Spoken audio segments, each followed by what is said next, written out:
Good evening, everybody, and welcome to Why Are You an Entrepreneur? All about the trials and the triumphs of the journey. I'm Maureen Edwards. I'm the founder of 8 Simple Steps. And if you are just tuning in for the first time or watching the replay, what this is all about is me bringing you rock star entrepreneurs at all stages of their journey who are ready to have a rock star conversation about sharing their best practices, their resources, tips, hacks, wisdom, all about small business and how we can go ahead and give you a few simple things that you can take away to move the needle in your business. So tonight, I say it every week. This is no exception. I'm very excited to bring you Charice Hayes, All for One Learning Solutions. She's the CEO and founder. And I just want to say, I just discovered something. She's been in business 11 years. Okay, that's astounding. And so we are going to really dive into how she has made it 11 years when we know the failure rates of new businesses are very high. So, Charice, welcome. Welcome, Maureen. Thank you for having me. It's such an honor to be here this evening. Well, I'm thrilled to have you. I'm absolutely thrilled because I think what you're going to be bringing to the table tonight is going to be incredibly helpful for small business owners out there, whether they're just starting, they're building, scaling. So I always start out with my first question. Why are you an entrepreneur? Like, why are you doing this? I love to have the impact and also the opportunity to have some type of impact. You know, people may read around or whatever in books, or even may take a business course, and you may read, risk but no guarantee. But I kind of like, okay, all right, entrepreneurship is kind of like taking a risk, but what about the opportunity? I see a huge opportunity in entrepreneurship, and the opportunity, once again, there's that word, to have an impact on society. And also I get to, dip into my innovativeness, my creativity. So yes. Tell me the journey to becoming an entrepreneur. How did you start this business 11 years ago? Oh, wow. All right, give it to us. Well, I always had a kind of like an entrepreneur spirit in me. And this is dating back to 2007, where I sold books online. It's almost like a Jeff Bezos in the making. That's what I was thinking. It was like an Amazon thing. Okay. Sold books because I was in education. I used to get a lot of books. And this one particular company would just, send me a whole bunch of books. And these were actually Spanish books. That's my second language.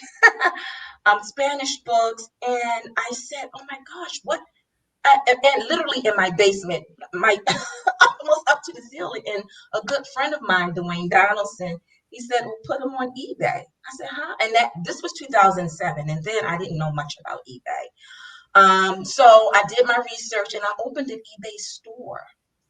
Oh. And so for a good, maybe like 4 or 5 months, I was okay with, I was working part-time teaching somewhere, but that allowed me to have income by doing that. And so when I tell this story, I'm like, yeah, I could have been a Jeff Bezos in the making, because he literally started like I think in his garage, like selling books. Yeah, absolutely. But fast forward in 2011, I just got I'm an educator. I'm an educator at heart first, and then when you're entrepreneurs are leaders, and then we also educate others. So with me having an education background, being a teacher or a professor, and I said, well, maybe I can use my talents, my interest, and change it, just focus it in the business. And that's what I did towards the end of 2011. I started my company, which was initially All for One Tutoring. I Oh, rebranded at the height of the pandemic. Your small business, if you didn't have to redo your plan during that time, then I don't, well, what's wrong? yeah. So, all right. So, I'm going to dive into a couple things because you said some really good things here. So, you did you leave a company and this was your side hustle? And then you decided, okay, I am going to start this business and go for it? Or were you working and decided, I'm leaving and that's it? How did that come about? Well, at first, yes, I was with the company and then I left and did part-time, like part-time teaching, what you call adjunct in the higher education world. But I was fully running a business and doing high side teaching jobs since then. So, So the teaching jobs were actually the hustle, the side hustle, well, and you were doing it became, yes, yes, to it give you a little bit of became, income. and So I'll let you in on a little something, Maureen. It's like this is a part of the trials and tribulations.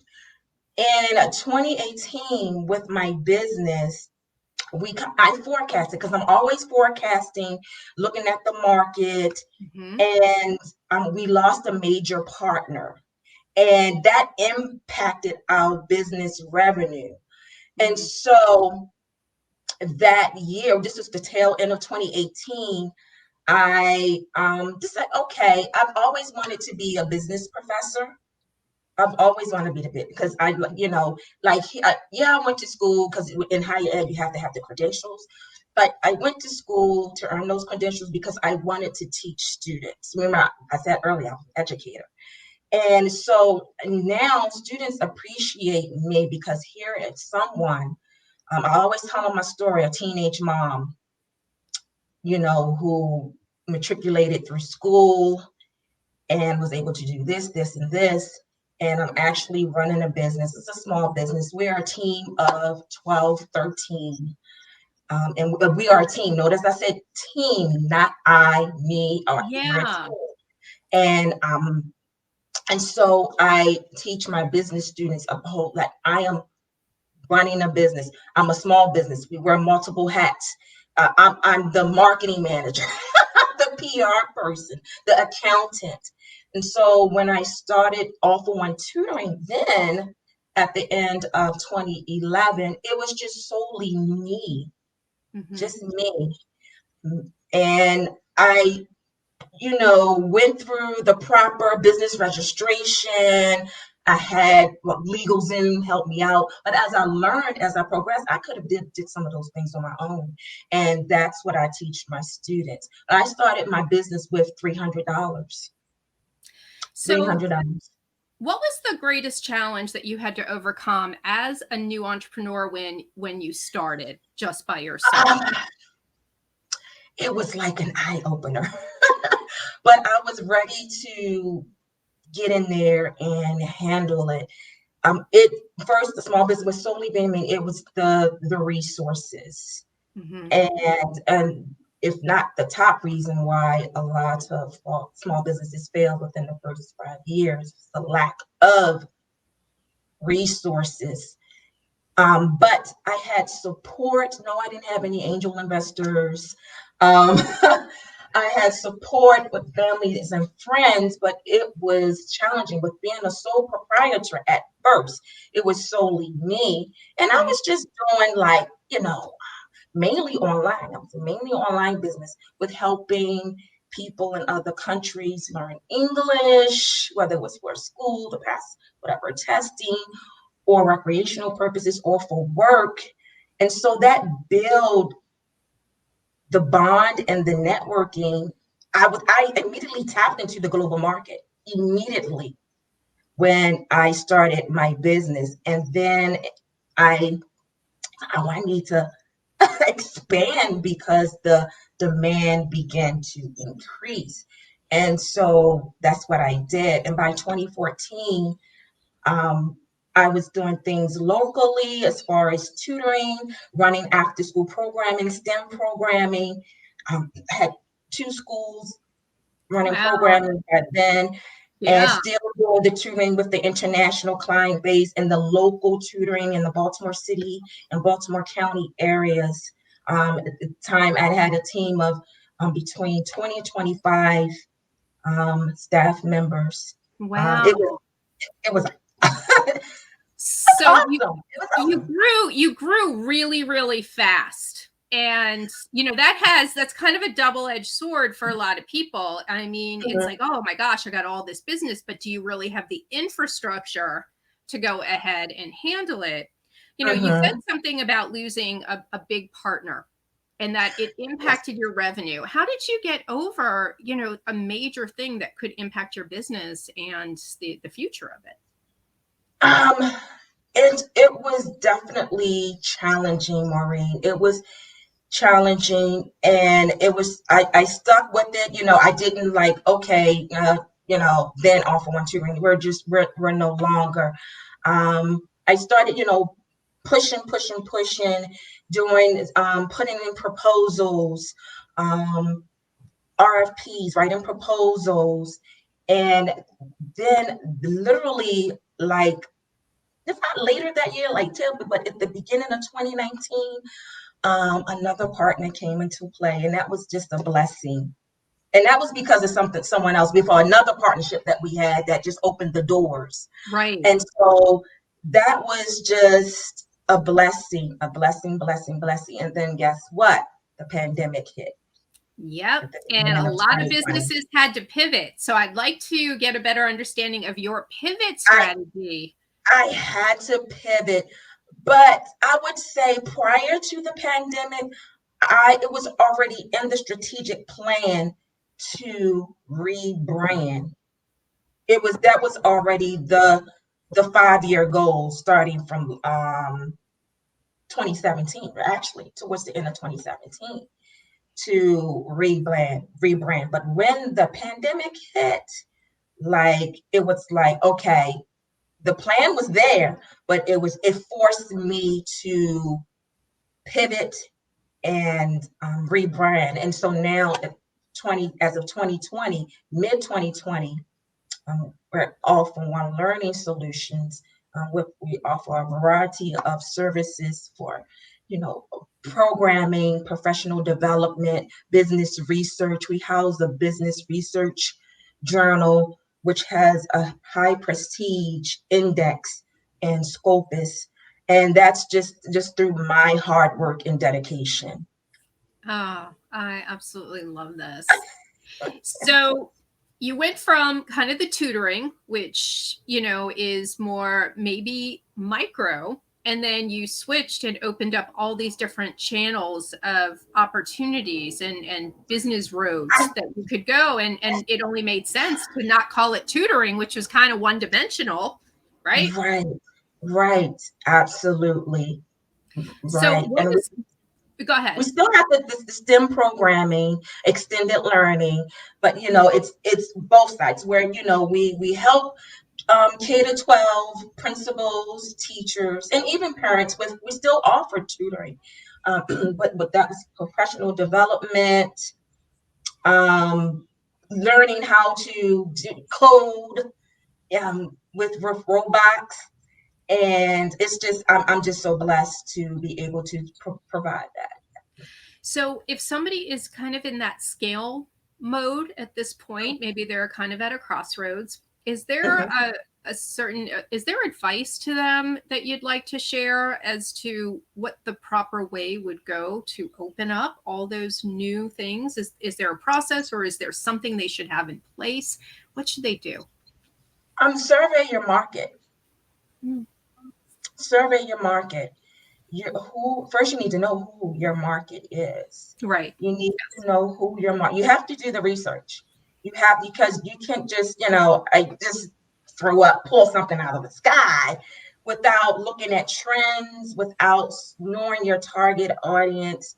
You have to survey your market, and that's what I did. I jumped when I knew that with the pandemic hit, and then everyone was forced, right, to be remote, even schools. And then you had teachers who didn't have the proper training to even do remote, virtual Mm-hmm. learning, online classes. And so that's where I came with part of my professional development.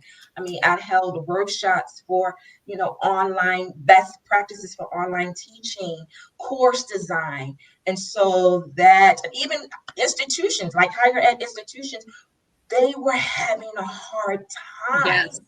Yes. It is a totally different dynamic. And so, did you ever think something so horrible like a pandemic would actually come out for a small business owner and offer opportunities? Crises can offer opportunities that you probably never thought possible. No, no, but I would say it wasn't such of a big shift for me because I had the infrastructure, the plan. And so it was easy for me to, well, no, not too challenging for me to navigate where some people it was very challenging. And I guess, and I think that helped me stay afloat. It's almost like a contingency plan. Yes. I mean, Yep. you need to have one. And You so, do. It's like and not so, just an exit plan, but how do I mitigate risk? It could go this way, it right, could go that way. Like you have to be right. looking out years ahead. And kudos to you that you weren't just in the day Mhm, to day, but you were thinking big picture. And so you've done so many things right. But here I'm going to give you kind of a curveball. mhm. What was one thing that you did not do right that you would say, I'm not making that mistake again? Well, I when I would say I had to learn when I first became an entrepreneur and I got a little bit of some staff. I I'm not going to say the autocratic leadership, but it was kind of, you know, you do as I say, and that's it. No ifs, ands, or buts. Yes. I had to learn, and that was just through taking some classes on better networking or with going to webinars or workshop with SBA or SCORE, and just being around other leaders who portrayed or implemented a different leadership style. And so today, well, that was years, the first couple of years of me starting. I will never, because your business will never get far if with that type of, like, I would say, micromanage. Yeah. Um, it would, you'll face constant turnover, a revolving door, um, goals, strategic, tactical goals won't be attained because you have that raw revolving door. And I'm all team. I support my team.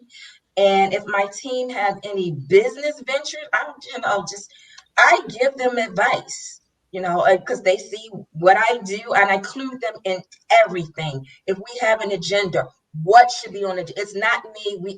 It goes around. What should be added? We are a team. We are our team. And Right. so let's act as one. Well, I mean, that can be kind of a rookie mistake when you first start a company. You feel Yeah. like you can do it all. It's your baby, right? Mhm. And you know what? You're kind of protective of it. And Mhm. so, and you have a vision, but at the end of it, you have to say, let me hire people I trust enough to work side by side to get us Yes. to the mission and to my big picture vision. Because this, you Yes. cannot do it all. And I always say to people, you do have a lot of resources out there, but at the end of the day, you can't build a business and scale a business the way you're doing it by YouTubing it all day, right? You just can't Right. watch all those videos. It's very broad. You need to focus in on what your business needs. And I know a lot of people just want to Google and think they can do it all, right? And they don't want Right. to let go. And I'm here to say, I and I was think that you person. agree, I was that person. And I never was again. too when I first started. I did it all. And I'm like, I can figure this out. I'm smart. I Right, came from corporate. I was successful. And you know what? I almost lost it all at the 4-month mark, right, right? right, right, right. Because it doesn't work that way. You've got to partner with people who understand the journey, who have done it, who Mhm, made the mistakes, and know mhm. how to not make them again. And so, Absolutely. I am thrilled to hear, 11 years later, you have put strategy in place, long term and short term planning in place. You have pivoted, and rebranding is not easy, but you rebranded in a way that still stayed core to Right. what you do. I don't really know if it's a rebranding other than maybe you changed the name, but all you did was just really expand your services to serve more people, right? Yeah, and like I said, surveying the market, and that whole pandemic, it was like a win-win for me, where other businesses, small businesses, were shutting down. I know. I used, PPP loan, Good. effectively. That was a blessing, and SBA loan. So it was, and I, really strategized. And 2 years later, I'm seeing the fruits of that labor with, more contracts, more proposal acceptance, more people coming to webinars that we hold monthly webinars for a range of topics. So I'm seeing the fruits of that. Yeah, yeah. All right, so I have a question for you. When we look at the Sure. economy, you've already weathered, the worst pandemic in 100 years. Who would have ever expected the impact, Right, right? But right. now they are saying, we are in a recession, or if people don't believe that, it's all who you talk to. But people Mhm. do believe that going into 2023, things will get harder. Are there any things that you're doing in a contingency plan to prepare for something like this, an economic slowdown? Yes, yes, yes, we are. And when we already seeing the brunt of it a little with the part of the tutoring services, because we offer paid tutoring services. And like some parents, I mean, we not only service school age Mm-hmm. children, but also adults. They may not afford those services. And so that's when we got to go for these grants, these, government grants, these state grants, for those types of services to help weather that. And that allows to maybe have some free sessions or free workshops, depending on what the grant is. But definitely, I'm always looking at the market, which is why I expanded and rebrand. Is this just not just tutoring, it's other areas, Right. training, consulting. But I think government money is always good. So that's great. Yeah, I would say if you can get on that gravy train, Yes, right? We right. all want to be there. It's a tedious process, but at the end, if you're awarded, it's well worth it. Yes. Having to put almost 200-page or 150-page proposals together in a 2-3 week window. I mean, you have a team to work on it, but it's worth Sure it it, is. and it's worth it in the end. But yes, I do believe we're with inflation, Yeah. people are watching their pocketbooks, their pockets, and as Yes. they should. Right. Right. And you're They going to have should. to make adjustments as they come in and as you watch it. But I think what you're saying is don't run from it. You got to watch it. Right. And you've got Right. to make the adjustments as you go and see how, you know, prepare to be impacted. And if it doesn't happen, then, you're Mhm. in good shape. And so I want to ask you, what is the best advice somebody has given to you in business? Oh, I've had so many advice. I would say what earlier.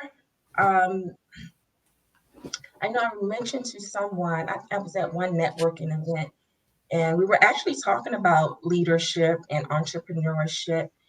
And the person stated, well, I said, well, I know, you know, entrepreneurship is risk with no guaranteed. And it's like, no, it's an opportunity. Mm-hmm. And I thought about that, and that just shifted my whole thinking. Like, leave the risk and all up to what the investors and all of that. It's an opportunity to make impact. And as you know, at the beginning of our conversation, I stated that was the reasons why that I got into entrepreneurship, because of the opportunity and to be able to have an impact on the community, on the nation. So, all right. So, what was the worst advice you ever got? The worst advice was you'll make a lot of money. Yeah, I have to say, my worst advice was just go for it. Like, wait a minute, Yeah. just go for it. I say work on somebody else's dime for as long as possible until you get some clients. You go ahead and Right. feet wet in what it takes, make some You have mistakes, to. and reduce your fear, and then you can go for it. But yeah, Right. we've all had advice that maybe we could do without. So Yeah. Absolutely. Well, and also another is just that to get a lawyer when I'm starting a business, which, and I mean, me, I do a lot of research, and so I didn't have to hire a lawyer initially when I started out. I just went through the proper steps right. to start my business. $300. That's all, with the filing and all of that. It didn't cost thousands and thousands and thousands. That's to start. And what some people may think that's the case, but it's really not. So, what is your greatest lead generation type of campaign? How do you actually connect with your right fit client in your marketing strategy? Well, a lot of things. Well, word of mouth is still, golden. Yeah. Yeah, we're in the digital age. We have social media, and that is a big portion of what our target audience gravitate to as far as our services. Because you have to understand the analytics. Oh, With Facebook, and you really in the Google yeah. ads and all of that. And you really and really have to understand that. But when clients come to us, that's one of the questions that we ask is, how did you hear about us? And it may be word of mouth, or this school principal, or well, somebody I know went to one of your workshops or something, and Googling. So that lets me know about the search engine optimization, Mm-hmm. or social media, more particularly Twitter, or Oh, so Twitter's more of Instagram. your type of platform that works for you. Yes, Yeah. Instagram and Twitter. I always tell other leaders or entrepreneurs, you don't have to be on every single social media site. It's just Nope. impossible. It's just too much. That's what I say. Just pick a few where your ideal audience is, Right. and just maximize the features that are on that. And so thank you Yes. for reiterating that. All right, everybody, did you hear what Charice said? Because pick where your audience is. And I Right. may be a little surprised that yours is on Instagram, but if you've tested it and that works, I'm happy Mm-hmm. to hear you chose Twitter. I always say Facebook isn't for everybody. So thank you very much No, for saying don't get no, overwhelmed with this. no. Wow. So I would like people to know how to get a hold of you if they would like to learn more about you and what you offer and how amazing you are. I'm sure they can give us a call at our toll-free number, 888-289-7111, or you can email at info at all, the number 4, one spell out ONE learning learning.org. And we're also on Twitter Yes. and all for one learning, and Instagram all for one solutions. Perfect. Perfect. Well, I have absolutely loved getting to know you and, hearing about the impact that you want to make out there and seizing the opportunity of entrepreneurship, because that's what it's all about. And Yes. you have really demonstrated what it takes to scale, what it takes to pivot, and what it takes to really be strategic. And I have just loved everything you have said. And so I hope you'll come back when we hear about like the next phase and the next I scale. should, And, you yes, know, I have, yes, I would love that. I would love that. I enjoyed yeah. our time so much, Maureen. Thank you so much. Thank you so much for being here. And for everybody out there, I thank you for tuning in, and I hope you have picked up a few nuggets. I've picked up some real gems from Charice, and that's what this is all about. So tune in, LinkedIn Live, Facebook Live, and YouTube Live every Thursday at 5 p.m. Eastern Time. And if you would like to elevate your authority and be able to help other entrepreneurs out there, please DM me and let me know. I would love to talk with you about being a guest, letting people know about your journey, and having a rock star conversation, because if you are in business, you are a rock star. So thank you very much. And we're out of here now. So 5, 4, 3, 2, 1, we're going to end the broadcast. And please DM me on any one of my social media channels if I can help you out. Thank you so much.